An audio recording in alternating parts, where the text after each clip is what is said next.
நம்ம ஒரு திரைப்படம் பார்க்கிறோம் அப்படின்னா அந்த திரைப்படத்துல இருக்க காட்சிகள் நம்ம மனசுல ரொம்ப ஆதிக்கம் செலுத்தும்னு சொல்லலாம்.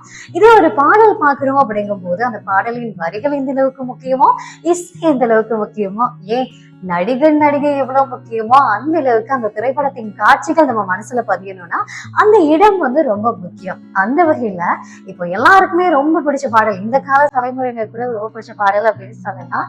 காதல் கடிதம் தீட்டவே மேகம் எல்லாம் காகிதம். காதல் கடிதம் தீட்டவே மேகம் எல்லாம் காகிதம்.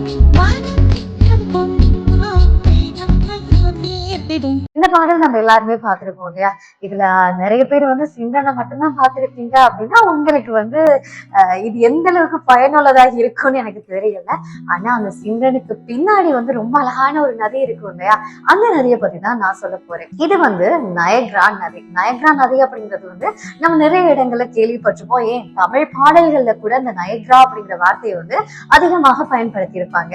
அந்த அளவுக்கு புகழ்பெற்ற ஒரு நதியாக தான் இந்த நயக்ரா நதி இருக்கு.